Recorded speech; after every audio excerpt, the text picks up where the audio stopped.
The community is coming together next weekend to raise money for a much-needed service in our area. The third annual Restoring Hope Ride benefits the Restoring Hope Transplant House in Middleton. Joining me now is the Transplant House's Executive Director, Cindy Herbst, and the ride's co-chair, Amanda Pischke. Welcome to News 3. Oh, thank you. Cindy, let's get started. Tell us about what the Transplant House is. Transplant House is a home away from home for folks that are coming to UW Hospital for bone marrow or organ transplant.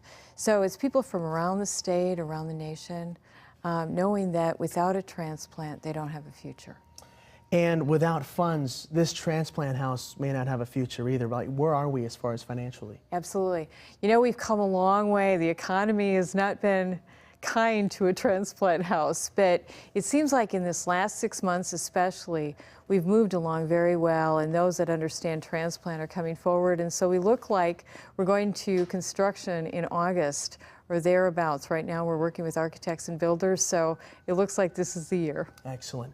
Amanda, you're the co-chair of the ride. Tell us about how you got involved. I got involved through some friends who had been on the committee, and as I've been volunteering, have recently become friends with a family whose son had a transplant at age 2, a heart transplant, and so being involved really means a lot for me, knowing that they've benefited from other houses in a different town. So. And if people want to get involved with the race, with the ride, how can people do that?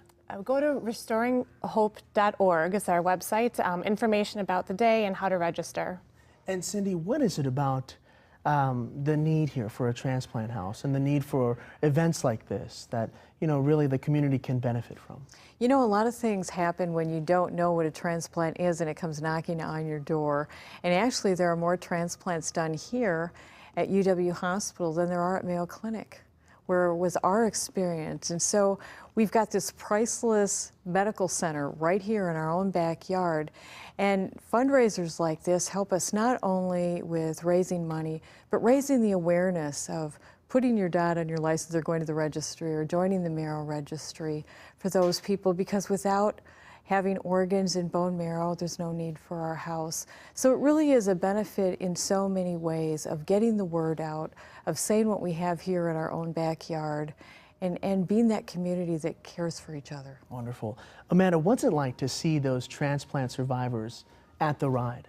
It's a really amazing thing. We have both transplant recipients as well as donor families, and it really means a lot to see what they've been through and how we're able to support that mission. All right, hopefully the Transplant House can reopen very soon. This may be the year. Yes. Ladies, thank you so much. Thank the you. Restoring Hope Ride, coming Saturday. It starts at 7 in the morning from the Capitol Brewery. You can find more information at restoringhope.org.